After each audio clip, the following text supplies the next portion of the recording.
Hey guys, welcome back to my another vlog. Da आं नै दंफैयो Palolem बीच होननाय जायगायाव दा एसे बेरायग्लांनानै नोंसिनोबो दिन्थिनोसै आंजों लोगोसे नायदो बे जाहैबाय Palolem बीच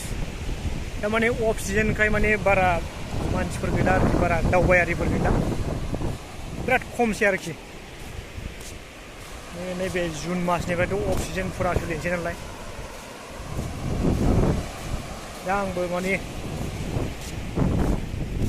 ओरैनो बेरायनो होननानै फैबाय नोंसोरबो आंजों लोगोसे नायफादो गाइसमान बैयो जाहैबाय आइलेन्ड बैयो आइलेन्ड बियो माने बेरायहैनो हायो बिजोंबो नावजों बेरायहैयो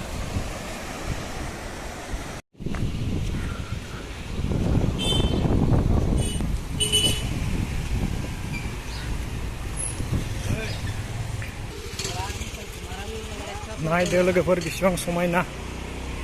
बिराद बिउटिफुल भिउस गाइस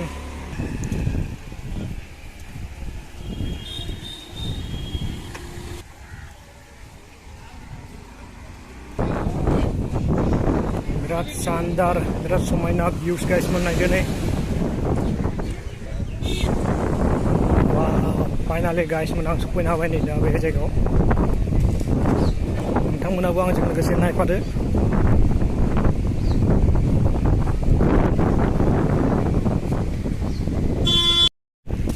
ओरैहाय साफा सानै टुरिस्टफोर दङ नायदो गाइस टुरिस्टफ्रानो गैया बिराद खम आरोखि गाइस जायगायालाय बिराद समायनामोन माने टुरिस्टफ्रानो गैला आरोखि ना होनबाबो एसे बेरायसाबबाय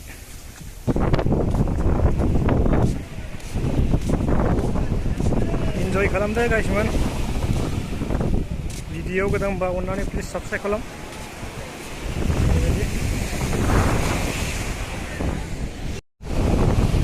नायदो लोगोफोर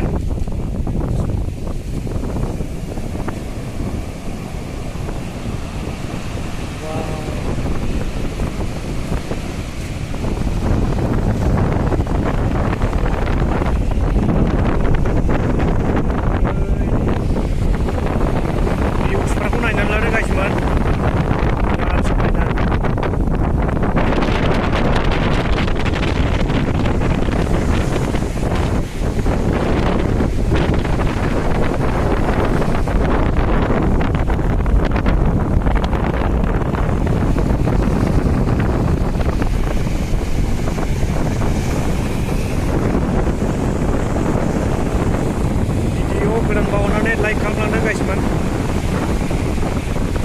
आरो साबस्क्राइब खालामाखैबा अन्नानै साबस्क्राइब खालामना होदो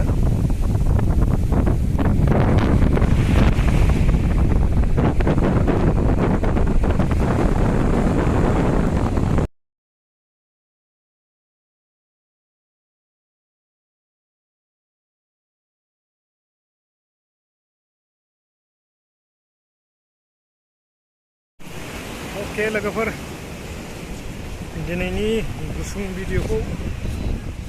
बावनो दोनथ'नाय जाबाय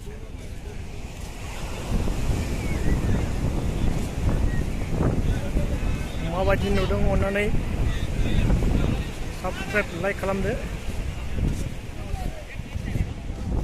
ओरैनि भिउसखौ नायहरदो गाइस मोनसे